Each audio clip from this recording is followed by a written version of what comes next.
और इसी बीच आपको बता दें, रिपब्लिक भारत की टीम ने मुख्य वन अधिकारी रेणु सिंह से बातचीत की है। उस बातचीत में ये जानने की कोशिश की कि वन विभाग की टीम कैसे जुटी हुई है, इन भेड़ियों को पकड़ने में क्या क्या इक्विपमेंट्स का इस्तेमाल किया जा रहा है और गांव के लोगों को कैसे जागरूक किया जा रहा है। सब कुछ बातचीत सुनिए। हमारे साथ वन विभाग की उच्च अधिकारी रेणु सिंह हैं। मैम, क्या कहेंगी? कई दिनों से मैं आपको देख रहा हूं, लगातार आप आ रही हैं, चाहे वो रात हो या दिन हो। आप इस पूरे कटीले जंगलों के बीच में, यानी कि झाड़ियों के बीच में भी आप गश्त कर रही हैं। जहां जहां भी लोकेशन मिलती है आप वहां पहुंचती हैं, लेकिन अब भी वो आज़ाद घूम रहा है। कितनी बड़ी चुनौती है?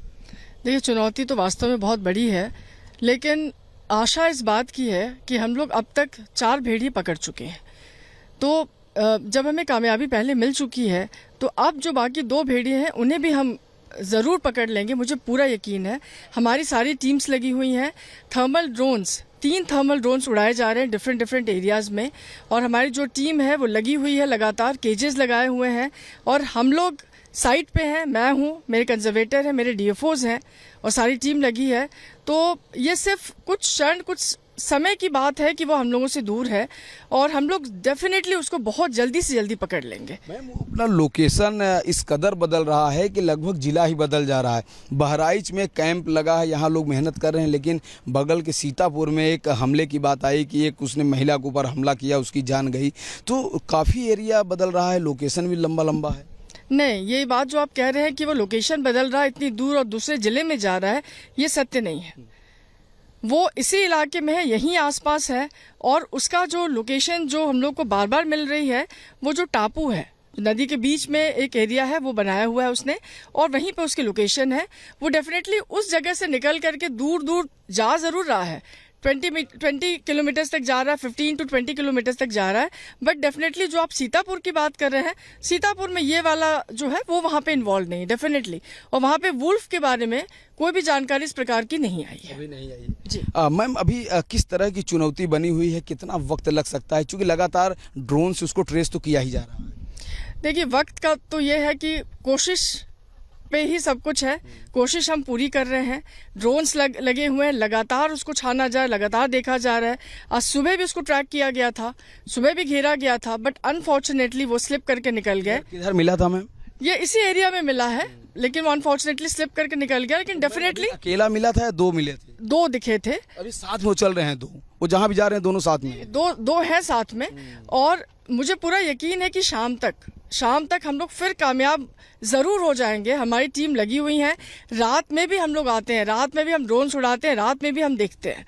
तो जिस तरीके से इतने अग्रेसिवली हम लोग इसको मॉनिटर कर रहे हैं, अग्रेसिवली हम लोग इस पे कैंपेन कर रहे हैं भेड़ियों को पकड़ने की, मेरे ख्याल से उसमें कामयाबी सिर्फ it is just a matter of chance. भगवान जिस दिन कृपा कर दें, उस दिन ये कामयाब हो जाएगा। मैम, कहा जा रहा है कि 3-4 दिनों से अगर वो भोजन नहीं लिया होगा, यानी कि किसी जानवर को शिकार नहीं बनाया होगा, चूँकि इंसानों की बस्तियों में तो 3-4 दिन से वो नहीं गया है, तो क्या वो जब उसकी भूख बढ़ेगी तो क्या वो और हमला कर सकता है, तेज कर सकता है? देखिए, जो आप ये बात कह रहे हैं कि वो भूखा इतने दिनों तक भूखा होगा, ये पॉसिबल नहीं है, बिकॉज वो एनिमल है। उसको छोटे छोटे एनिमल्स जरूर मिल गए होंगे, जैसे खरगोश या कुछ, डेफिनेटली कुछ न कुछ छोटे जानवर उसको मिले होंगे जो उसने खाए होंगे। वो भूखा तो कतई नहीं होगा। 4-5 दिनों तक भूखा रहना, इट इज नॉट पॉसिबल। वो भी एक वाइल्ड एनिमल है। वाइल्ड एनिमल का इंस्टिंक्ट होता है अपने लिए भोजन इकट्ठा कर लेना। वो डेफिनेटली उसने अपने भोजन इकट्ठा कर लिया होगा। उसने डेफिनेटली एनिमल्स को, जो छोटे एनिमल्स हैं उनको मार के उसने डेफिनेटली खाया होगा। तो मतलब लोग उम्मीद करें यहाँ के लोग कि बस जल्द ही ये जो खूंखार आज़ाद भेड़िए जो टहल रहे हैं, कुछ दिनों की बात है जब वह वन विभाग के चंगुल में आएंगे। बहुत जल्दी आएंगे, दिन भी नहीं मैं कहना चाहती हूँ, आवर्स हो सकता है आज शाम तक ही हो जाए।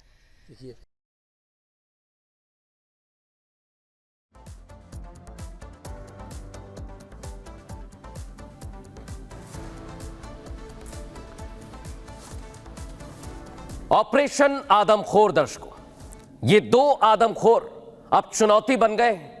एक है बहराइच में तो दूसरा है लखीमपुर खीरी में, और भेड़िया और बाघ अब प्रशासन के लिए चुनौती बन गए हैं, तो लोगों के लिए भी डर के साए में रहने के लिए यही 2 जिम्मेदार हैं। कुछ पकड़ा गए हैं, कुछ बाकी हैं, लेकिन ऑपरेशन आदमखोर लगातार चल रहा है। और इसी तरह जंगल में घात लगाकर आदमखोर बैठा हुआ है, जो आपके पास गांव में किसी भी शख्स पर हमला करने आ सकता है। और जब यह हमला करता है तब आपकी जान पर बनाती है और बचना मुश्किल हो जाता है। लेकिन अब प्रशासन के सामने चुनौतियां यही हैं कि पूरी तरह से इनको पकड़ा जाए। एक तरफ लखीमपुर खीरी में प्रशासन, तो दूसरी तरफ बहराइच में। और सीधे रुख करेंगे हमारे सहयोगी राघवेंद्र का, जो इसी तरह जंगल में भेड़िया और बाघ को ढूंढ रही प्रशासन की टीम के साथ लगातार मौजूद है। राघवेंद्र, बताइए जरा, 2 आदमखोर और चुनौती बने हुए हैं प्रशासन के लिए, क्या अपडेट्स है आपके पास? बिल्कुल आप सही कह रहे हैं। 2 आदमखोर और पूरे उत्तर प्रदेश की निगाह इस समय बहराइच, सीतापुर और लखीमपुर पे। लखीमपुर में 4, बहराइच में 9, सीतापुर में 1, लगभग 15 लोगों की जान गई है अलग अलग आदमखोर नरभक्षियों के दांतों से।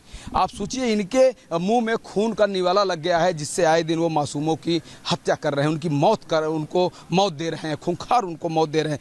देखिए, ये जो पूरा माहौल है, अभी लगातार वन विभाग की टीम एक्टिव है, काम कर रही, चाहे पुलिस हो, चाहे वन विभाग हो, चाहे वाइल्ड लाइफ की टीम हो, सब काम कर रहे हैं। ग्रामीण भी लगातार जग रहे हैं, पहरा देने का काम कर रहे हैं।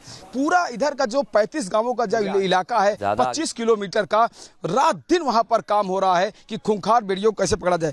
हमारे साथ एक शख्स हैं जो बहुत ही बहादुर व्यक्ति हैं, चूंकि 2 दिन पहले जब आदमखोर खूंखार भेड़िया पकड़ा गया था तो दादा ही अपने गाड़ी में उसको लेकर आए थे। दादा, ये बताइए, मैं कुछ ऐसे ही जानना चाह रहा था, कितनी मेहनत करनी पड़ी थी जब आपके गाड़ी में उसको लादा गया था? बहुत ज़्यादा मेहनत करनी पड़ी थी। किस तरह की मेहनत? अरे मेहनत पकड़ते शिकारी, हम तो गाड़ी से ले जाते हैं। शिकारी आपको गाड़ी से ले जाते हैं? बस। फिर कहाँ पे, किस जगह पे आपको आपके गाड़ी में उसको आदमखोर भेड़िए को लादा गया? हम तो वहीं रेंजरी से करते हैं। हाँ। और आप उसको लेकर सीधा बहराइच वन विभाग गए थे? जी। तो लगातार मैं देख रहा हूँ आप भी हैं कि जैसे ही आपको हरी झंडी मिले, आप दूसरे खूंखार भेड़ियों को पकड़ने के लिए अपनी गाड़ी लगा देंगे? जी। गाड़ी में जब इसको बैठाया जाता है, क्या काफी चुनौती होती है? हाँ, दिक्कत तो खैर पड़ती है। किस तरह, कैसे उसको लादा जाता है? क्या होता है, या वो हाथों से पकड़ उठा के लादा जाता है? संसाधन होता है उसके लिए, पिंजरा लगाया जाता है। एक्सपर्ट लोग होते हैं? जी, पूरे शिकारी होते हैं उसमें। शिकारी होते हैं, बहुत लोग होते हैं उसमें। तो आप भी 2-3 दिनों से टहल रहे। आज सुनने में आया है किसी आसपास जगहों पे एक भेड़िया जो ट्रेस हुआ। हाँ, हुआ था, फिर कहीं निकल गया, भाग गया। बहुत चालाक है यार। जी, बहुत चालाक। कहा जा रहा है कि लंगड़ा भेड़िया अभी आजाद घूम रहा है। साथ ही में है। साथ में ही है। जी। 2 भेड़िए देखे गए। जी। उम्मीद कर रहे हैं कि शायद आज पकड़ा जाए। तो आप देख सकते हैं, हमारे साथ वो शख्स थे, ये वो है जिन्होंने आदमखोर भेड़िए को 2 दिन पहले इसी जगह से, इसी पॉइंट से लाकर, इसी गांव से लेके सीधा बहराइच के वन विभाग ले गए थे। 35 किलोमीटर का सफर, यानी बहराइच से ये गांव का जो इलाका है 35 किलोमीटर पे है और 35 गांव प्रभावित हैं। ये पूरा इलाका जो है लगभग 20 से 25 किलोमीटर का है, यानी जो ये चूड़ामणि है, यानी सिसैया चूड़ामणि से लेके दीवान के पूर्वा तक का ये जो पूरा इलाका है, दोनों गांव में, यानी दोनों छोर पे एक एक बच्चे को शिकार बना चुका है ये आदमखोर भेड़िया।